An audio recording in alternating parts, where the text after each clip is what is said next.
नमस्कार, मैं सिमरन बंसल। आज मैं आपके लिए लेकर आई हूँ बीटरूट की बर्फी। बीटरूट की बर्फी खाने में बहुत ही टेस्टी होती है और इसे घर पे बनाना बहुत ही इजी और एकदम सिंपल है।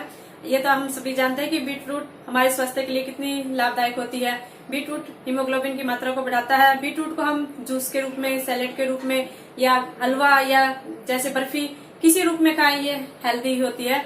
तो आप इस बर्फी को एक बार जरूर ट्राई करके देखें। अगर आपको ये रेसिपी अच्छी लगे तो आप इसे दूसरों के साथ भी शेयर जरूर करें। अगर आप मेरे चैनल पर नए हैं तो प्लीज चैनल को सब्सक्राइब जरूर करें। तो चलिए देर न करते हुए बीटरूट की बर्फी को बनाना शुरू करते हैं। बीटरूट की बर्फी बनाने के लिए मैंने यहाँ पर एक बीटरूट ली है। इसको मैंने धोकर बिल्कुल अच्छे से साफ कर लिया था। तो सबसे पहले हम दोनों साइड से इस तरह से इसके ये किनारे अलग कर देंगे। किनारे अलग करने के बाद अब इस बीटरूट को हम अच्छे से छील लेंगे। ये देखिए, बीटरूट को मैंने अच्छे से छील लिया है। अब इस बीटरूट को हम ग्रेट कर लेंगे। जो ग्रेटर का बारीक वाला हिस्सा है मैं उस साइड से इसे ग्रेट कर रही हूँ। आप चाहे तो मोटे वाले हिस्से से भी इसे ग्रेट कर सकते हैं।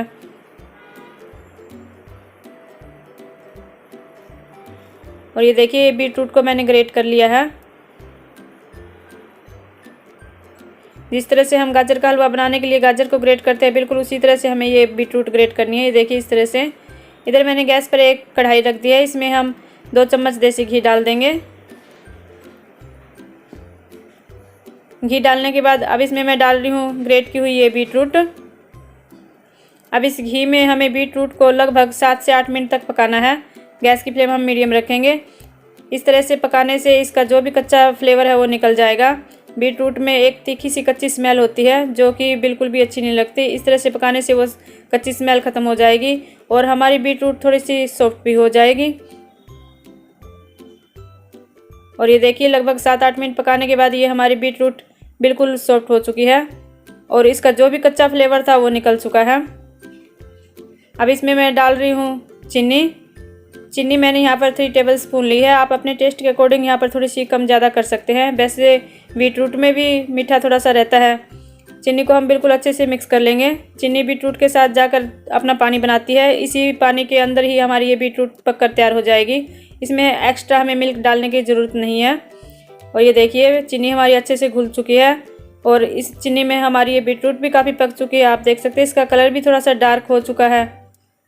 अब इसको हम कवर कर देंगे और कवर करके इसको हम लो फ्लेम पर 5-6 मिनट के लिए और पका लेंगे। और जब तक हमारी ये बीटरूट पकती है तब तक हम इसके लिए मावा तैयार कर लेते हैं। मावा तैयार करने के लिए मैंने गैस पर एक पैन रख दिया है। इसमें हम 1/2 कप दूध डाल देंगे। अब इसमें मैं डाल रही हूँ 1 चम्मच देसी घी। घी को एक बार हम दूध में अच्छे से मिक्स कर लेंगे। अब इसमें मैं डाल रही हूँ मिल्क पाउडर। मैंने यहाँ पर 1 कप मिल्क पाउडर लिया है। मिल्क पाउडर हम यहाँ पर थोड़ा थोड़ा करके डालेंगे और इस तरह से अच्छे से मिक्स करते जाएंगे। गैस की फ्लेम हम यहाँ पर बिल्कुल लो रखेंगे या फिर एक बार बंद कर देंगे। मिल्क पाउडर को इस तरह से थोड़ा थोड़ा करके डालते जाए और इस तरह से अच्छे से मैश करते जाए ताकि इसमें लम्स बिल्कुल भी न बने। मिल्क पाउडर से मावा बनाना बहुत ही इजी है। इसका वीडियो मेरे चैनल पर अवेलेबल है। आप चाहे तो वहाँ इसे चेकआउट कर सकते हैं। इसका लिंक मैं आपको डिस्क्रिप्शन बॉक्स में दे दूँगी। और ये देखिए, ये मिल्क पाउडर को मैंने बिल्कुल अच्छे से घोल लिया है।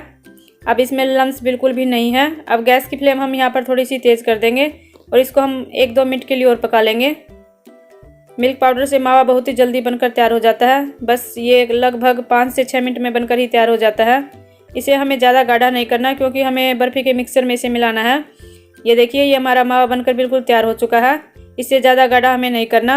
अब गैस की फ्लेम हम बंद कर देंगे और चलिए अब चलते हैं हम अपनी बीटरूट की तरफ। इधर ये हमारी बीटरूट भी पक चुकी है। आप देख सकते हैं ये पहले से काफ़ी सॉफ्ट हो चुकी है और इसका कलर भी डार्क हो चुका है। अब इसमें हम अपना ये तैयार किया हुआ मावा डाल देंगे। आप मावा की जगह यहाँ पर दूध डाल सकते हैं, लेकिन दूध वाले प्रोसेस में काफ़ी टाइम लगता है और मावा डालने से बर्फ़ी हमारी बहुत जल्दी बनकर तैयार हो जाती है। इस मावे को हम बीटरूट में बिल्कुल अच्छे से मिक्स करेंगे। ये देखिए, मावे को मैंने बिल्कुल अच्छे से मिक्स कर लिया है। बस अब हमें बर्फ़ी के मिक्सर को थोड़ी सी देर और पकाना है। बस ज़्यादा नहीं पकाना, ताकि इसमें हमारा मावा और बीटरूट है जो बिल्कुल अच्छे से मिक्स हो जाए और मावा भी थोड़ा सा अच्छे से पक जाए। बस इतनी देर ही पकाना है। गैस की फ्लेम मीडियम रखनी है। और ये देखिए, ये हमारा बर्फ़ी के लिए मिक्सचर पककर तैयार हो चुका है। गैस की फ्लेम अब बंद कर देंगे और इसको हम एक प्लेट में निकाल लेंगे। इधर मैंने प्लेट को घी से ग्रीस करके रखा हुआ था। इसमें हम ये मिक्सचर डालेंगे और इसको हम एक साथ फैला लेंगे। बीटरूट की बर्फ़ी खाने में बहुत ही टेस्टी और एकदम हेल्दी होती है। बीटरूट को सुपर फूड भी कहा गया है क्योंकि बीटरूट में हीमोग्लोबिन की मात्रा बढ़ाने की शक्ति होती है। हीमोग्लोबिन बढ़ाने के साथ साथ ये बालों को और चेहरे पे भी रौनक लाता है।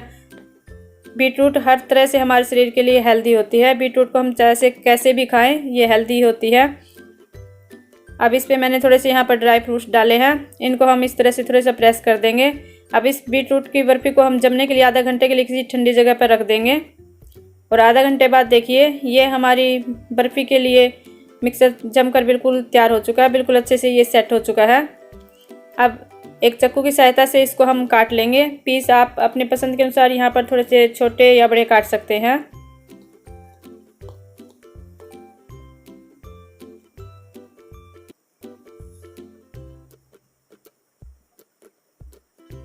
और ये देखिए, ये हमारी बर्फ़ी बनकर तैयार है। देखिए कितनी बढ़िया बनी है और कितनी टेस्टी लग रही है।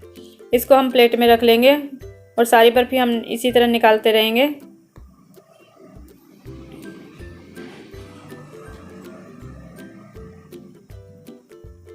और ये लीजिए, ये हमारी बीटरूट की बर्फ़ी बनकर बिल्कुल तैयार है। आप देख सकते हैं कितनी यम्मी लग रही है।